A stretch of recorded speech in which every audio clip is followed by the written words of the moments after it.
Hey everybody, it's Master Gallengeist here, bringing you my review of One Punch Man Season 2. Now, I watched this on Toonami, and I'm like, okay, I was really excited to see that they were getting it, and I really liked the first season, and this season felt off to me. Granted, there were kind of a lot of uh, factors for that. They did shift the animation style. Now, granted, it's not crap. I'm not saying that. It's not bad. It was just different enough to be like, this is a little bit weird. And then also, it dealt with how the main story was kind of going. There's a lot of different kind of elements going on in play, kind of exploring what's going on with the Hero Association, the Monster Association, and this new character, Garo.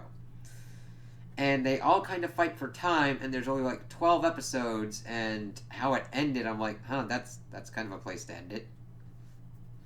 And like, are there any more? It's like, okay, that's it at the moment. Okay. So we pretty much pick up from like the last season. We see Saitama kind of dealing with being in the Hero Association and dealing with all the other heroes. He gets introduced to King, who's one of the top heroes, but he's a fraud and pretty much just has horrible luck that like monsters will pop up and then get like defeated near him. So that's why people think he's like a really good hero. And he eventually runs into Saitama, and they kind of develop a friendship over video games and all that. And Saitama does save him from getting killed by a monster, triggering the memory of being like, oh, okay, Saitama's the one that saved me when I got my scar on my eye and all that. And we just get more kind of stuff going on with the Hero Association. One kind of group trying to get Saitama into theirs, and Saitama's like, I don't really care. I kind of have this. He really does, even though he's like really low on, well, not really low, but B, class B hero.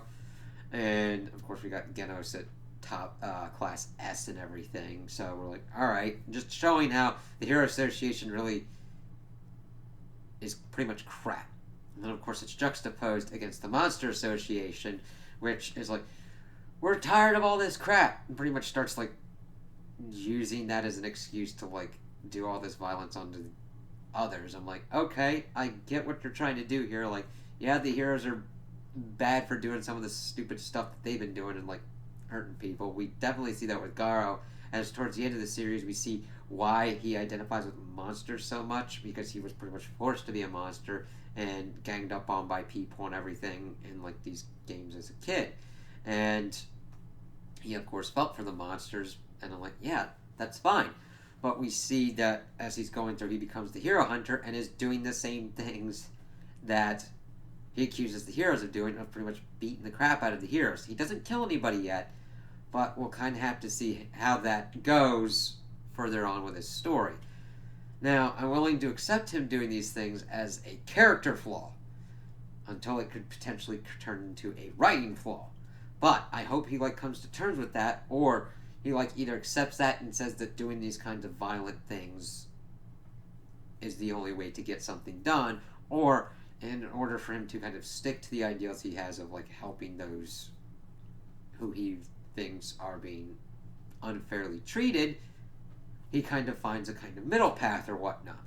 And we just see him going around pretty much beating up heroes, and of course sometimes he'll like run into Saitama, and Saitama will accidentally like shoot him off out of nowhere because he can one punch some motherfuckers. And he's like, what the hell's going on? And he was a former disciple of Silverfang, and of course him and his brother go around and try to like find him, and it doesn't happen until the end when Garo pretty much gets like screwed over by like all these heroes and is really like beat to shit. And that was a pretty epic fight. There are epic fights in this season. It's just they're juggling too many plots along. I would have really have liked if this season had just pretty much stuck with fleshing out who Garo is as a character, using that as the main conflict, and then towards the end bringing into the whole Monster Association thing. Because there's a lot of stuff going on. We get King stuff, and we got monsters attacking and forced to show the power of the Monster Association, then kidnapping a kid from the Hero Association to show their power and everything. And we still don't even know, like, Well, granted, the monsters say that they want to have their own kind of city state or whatnot, but we also know that there's a prophecy that the Earth will uh, encounter like this Omega level threat in about like 6 months. It's like, okay, King Aurora, the Monster King dude Orochi, uh, is kind of orchestrating this, and he just kind of like sits in the background. It's like, okay, hopefully that kind of gets fleshed out a little bit more, but we'll kind of have to see. And this kind of like comes to pretty much the head as we see like Genos trying to figure out what to do. We see Saitama have essentially a side quest kind of thing. He's trying to go after Garo because Garo had been like in this martial arts tournament and he wants to experience martial arts, but of course he just pretty much one punches everything.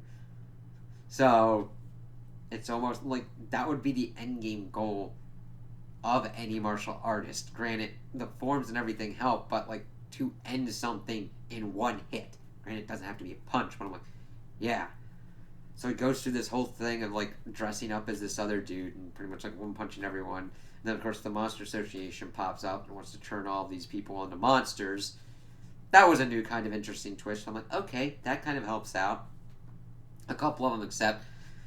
Some of them get like beaten up and everything. Saitama takes out this one dude who is like a really big level threat, and at the end, when Garo's pretty much on the ropes and the Monster Association is pretty much forcefully taking him away, Saitama takes out like one of the other bigger threats, who is this giant centipede dude, one punch, and that's where it ends. I was like, okay, Garo's being taken off to the Monster Association to pretty much be turned. It's like, all right. It wasn't really a cliffhanger. It just stopped. Like, granted, depending on how a cliffhanger is done, I don't mind it. Execution style, I'm like, oh, okay, then I'm just waiting for the next thing. This just felt like it stopped out of nowhere. Saitama helped out like Silverfang and his brother and King. They took out a giant centipede dude, and that was like, okay. It was really strange. It really felt like there was too much going on at once, and too few episodes to really explore that, and it just kind of stopped. Now, does that mean that I hate One Punch Man? No, I'm just like, these are a lot of issues that weren't really there in the first season. I'm like, whoa, there's like all these characters introduced, all these different heroes that like Garo fights, all these different monsters and everything, all these different kind of concepts. When you start expanding the cast like that and not having enough time to kind of like go into them or like kind of focus what your main plot is trying to be, it kind of goes all over the place. And the fact that the animation style went a little bit differently, and you're like, okay, this is kind of strange.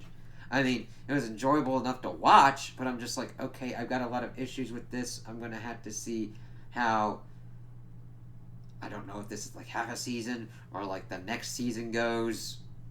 You know what I mean? It doesn't even really have, it's got fights and it's got some action, but like Saitama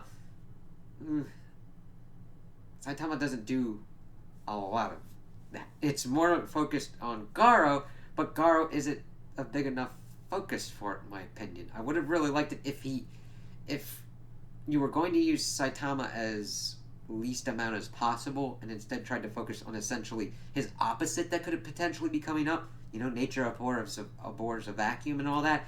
Pretty much seeing the monster equivalent of him popping up. Yeah, that's kind of why I've got some hope for the potential of Garo. I'm like, okay, he could essentially get into a point like Saitama or whatnot. I'm like, alright, and then he might have an interesting fight on his hands. What happens when an unstoppable force meets an immovable object? But they didn't do, in my opinion, enough to kind of like flesh him out as much as needed to and focus on him as much as that kind of dude. Whereas they had all this other stuff thrown in there that kind of made more noise than it needed to than adding anything. So, in regards to this season, if you're really a fan of One Punch Man, it'll be enjoyable for you. Definitely watch it and whatnot. Find it on whatever streaming services that you can. I watched it on Toonami and I'm like, okay, yeah, that's cool. They've been doing a lot of great work on Toonami with adding a lot of different kind of animes. I'm like, yes. So I was glad that they put this out and I'm like, alright. if you're not into like fighting or whatnot, it definitely wouldn't be for you. There's like, well, more monster kind of.